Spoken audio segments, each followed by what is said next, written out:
what is this podcast about? It probably would help if you don't chew into the mic. My name is Libby. My name is Luke. In this new episode. This new season. And we are going to be focusing completely on weddings. We are, in fact, the Wedding Pirates. There's no other podcast like this. I've looked. I've checked. And we have a cat. Her name is Stella. We want to share all the secrets when it comes to weddings. The one where we talk. Wedding edition.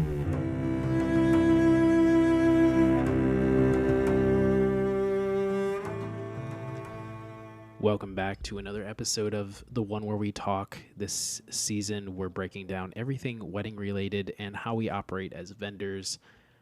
And we're trying to answer all your questions just when it comes to weddings and be real with it. Exposing life and shit. Exposing life and shit? Yeah, that's actually on our cover. What cover? The cover of our podcast. It says The Wedding Pirates, One Where We Talk, and then at the bottom, small print, it says Exposing Life and Shit. I was not aware of this. I like that. You like that? Yeah. Well, you should talk to your marketing guy, maybe give him a raise. Did he come up with that? Yeah, I came up with that. I mean, yeah, He came up with that. Oh, you're the marketing guy. I am the marketing guy. I thought you meant Daniel. Oh, no, Daniel. Daniel. Daniel. He listens to our podcast because he takes them all and optimizes them for blogs. I know. Shout out to Daniel. Shout out to Daniel. Redheaded hunk of a man. Yeah, if you need anything. With like werewolf smile. Wait, what? He's got a werewolf smile. You finished my sentence for if you need anything with a werewolf smile. Yeah. He's been great. He's very invaluable. Invaluable? He's very valuable. He's very valuable. Not invaluable. I don't even know if invaluable is a word, and that's the second podcast you've tried using that word. It is a word. That's invaluable. Wait, hold on. Okay, Siri. Hey, no, Siri. I'm gonna type it out like a normal human. Hey, Siri. Hey, Siri. She doesn't listen to me. Yeah, no, she doesn't because. Yes. Oh, that's your computer. What? Oh, it is. Look, it says extremely useful, indispensable. And indispensable or indispensable? Okay, because I was gonna say dispensable means that they can get rid of it. Yeah, like you can get rid of it. Our SEO guy is indispensable. He is indispensable, and he's invaluable. Therefore, invaluable. Okay, I just learned something new.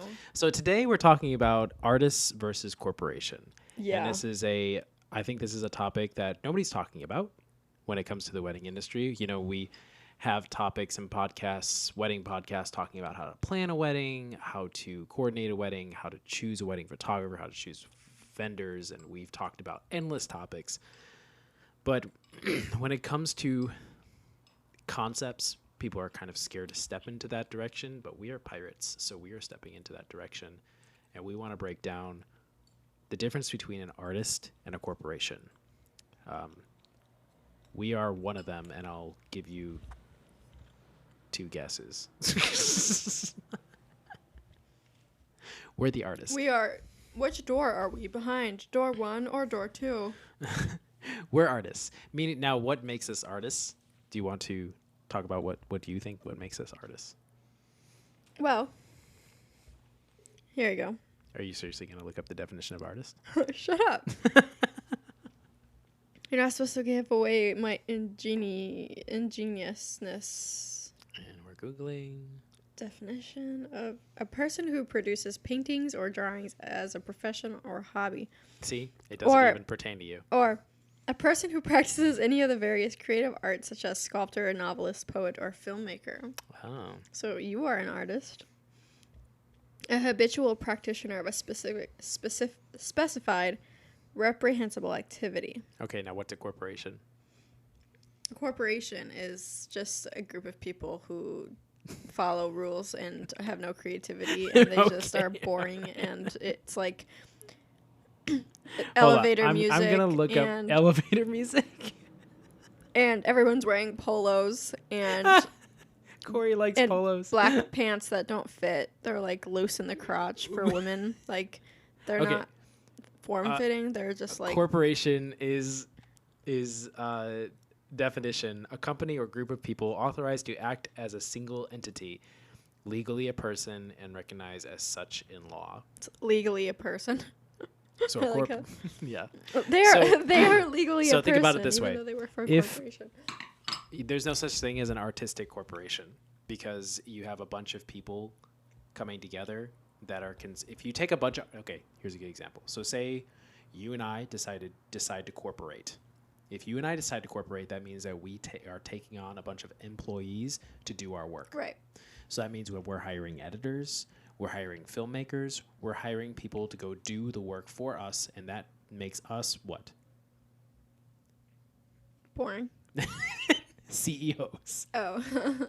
So when you become CEOs, that means you're the boss and you become boss over people and you oversee quality, but then quality control is determined by the quality control person, HR. So once you insert all of those roles, you lose touch. You lose touch with your art. Yeah, and you also don't get to know the bride and groom as well because in a corporation there's multiple people wearing like different hats, and say like the bride reaches out to a corporation, you could be talking to Susie who handles, she's HR or she's customer service. So she'll be like answering all the bride's questions, she'll reach out to them, and then the corporation will send a bride who might not even know what the bride and groom really want. Send a photographer. Yeah, they'll just send a photographer. Yeah. And so in a corporation, you don't get like that personal touch. It's kind of like, I feel like this whole encompasses A Bug's Life. Really? Okay. Yeah. Explain more. So like, okay, as you were explaining. I love that movie. Huh? I love that movie. Yeah, it's a good movie. It's got some good lines in it. Okay, it's A Bug's Life. Yeah, it's A Bug's Life. And so the ants are all working for the queen, right? Okay. Like for the like hierarchy of the system. Okay.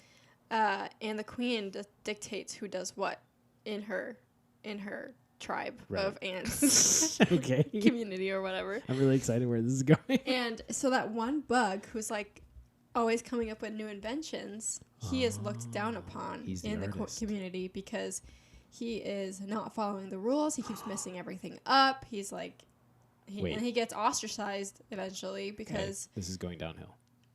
No, I'm not.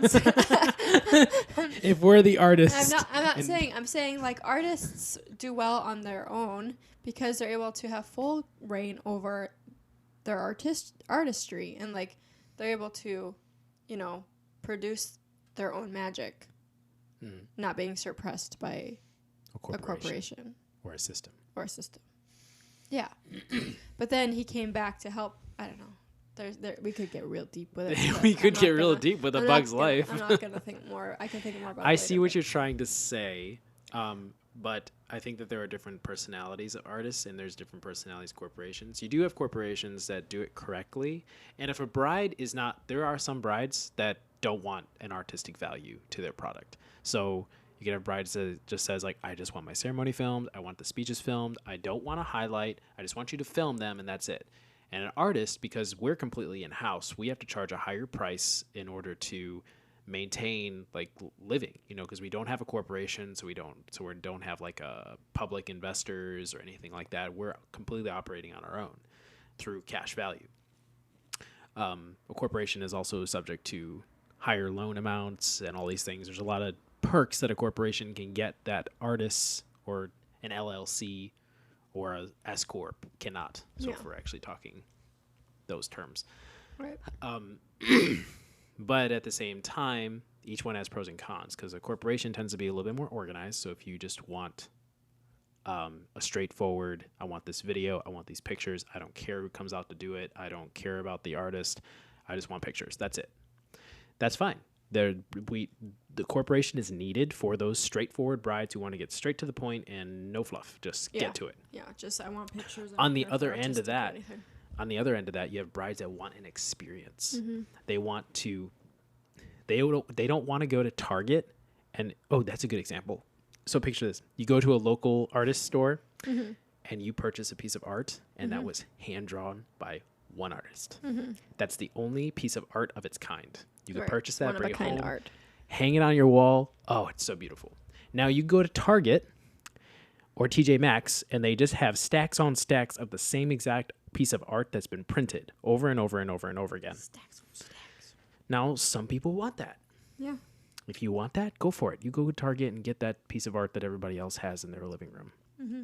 I don't want that. I don't Right. want to be that. Right. I will never take my work and create a template out of it. Yeah. That's not what I'm here for. Yeah.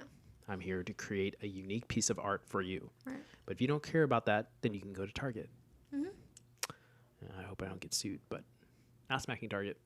Like Target. Bought Yeah, a love vacuum Target. from there. I need to go get some hair products from Target.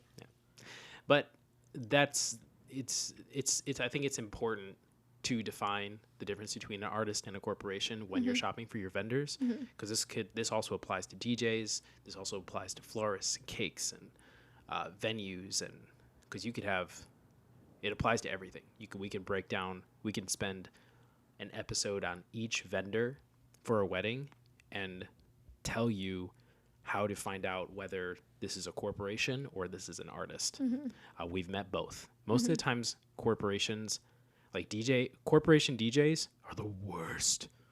We've run into some really bad worst. DJs for corporations. Because corporations don't interview their DJs. They just let anyone sign up. As long as you got a couple speakers and a mic, you can sign up to be a DJ and go and fuck somebody's wedding up. Which we have seen time We've and seen time again. many, many times.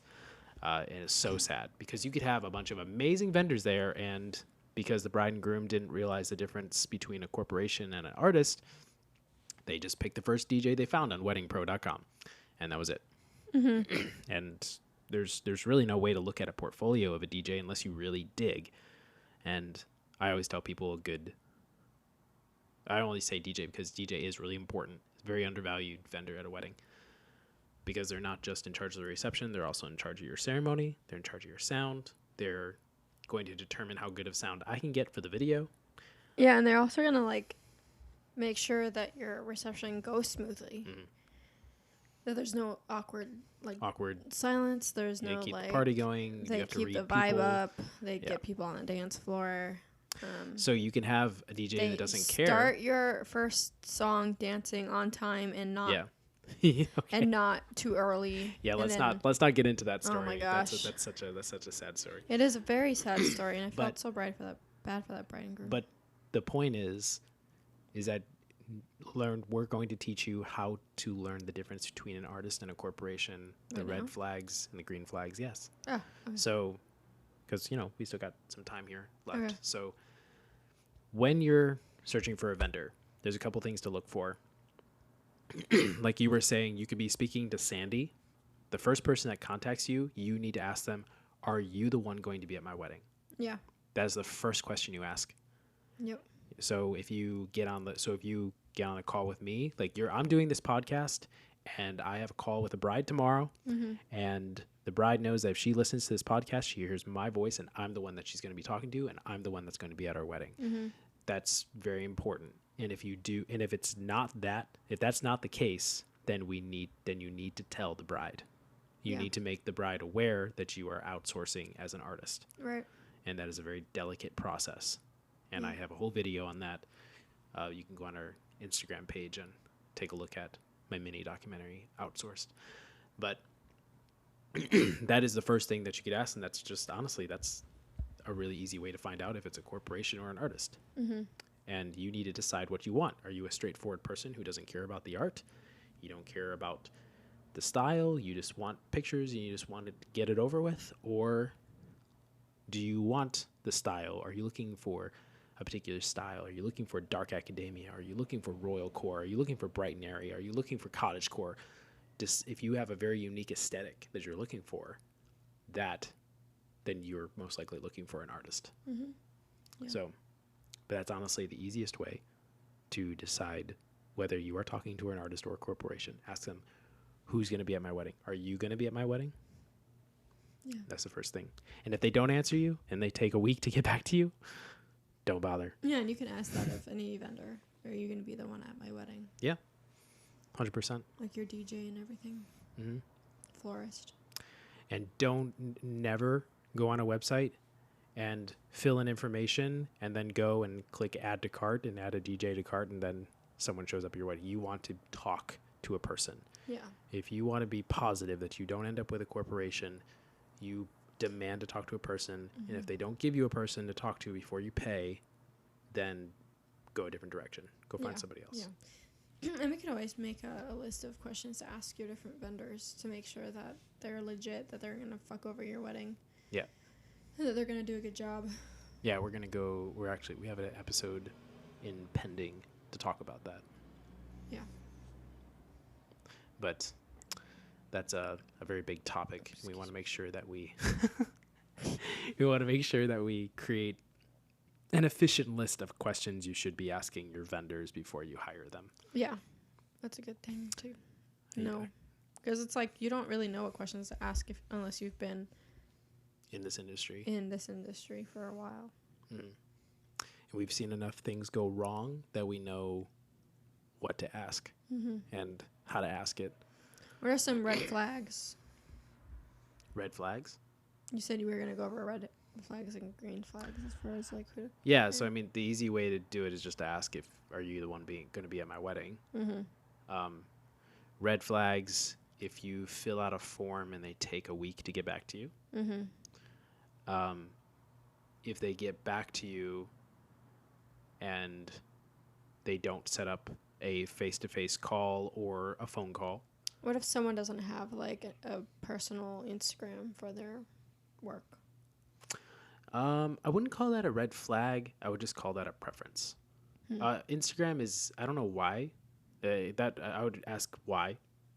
The first thing, like if an artist doesn't have an Instagram, I mean it's literally a free way for you to market yourself and to give yourself a portfolio for somebody to look up. So I don't know why you wouldn't have that. How do you know if a DJ is good at working your reception? Like how do they give you proof of that? An Instagram. Because a good DJ, I've met some really good DJs, and all the good DJs I know have an Instagram. They're investing back into their company. It's not just the good gear that they have. It's the way that they market themselves, and they can prove that people are having a good time on the dance floor. That's a DJ's best way to market. That's prime. I wonder if DJs would hire like a videographer to film them DJing a wedding. Well, that's actually very interesting because a lot of times DJs and videographers will cooperate. So you'll have a group of DJs. You'll have a group of DJs, and then you'll have a group of videographers, and they come together and they cooperate, meaning that they all share the leads. So leads come in to that's when they'll usually rebrand as a media company. So if you see something that says Sound Media, I don't know, what's the name of what's a very generic name for a DJ? I don't know. I have to go to the bathroom, so hurry up. Or I'll just let you finish. We have 3 minutes. I have to go to the bathroom. I'm just going to let you finish this podcast. We can end here. Okay, no, whatever you want to do, I just have to go to the bathroom. Now the question is, folks, do I cut this out or do I keep this going? Leave it in. But that is a really good way to tell if you are hiring a corporation as well, if you have a company that says media on the website.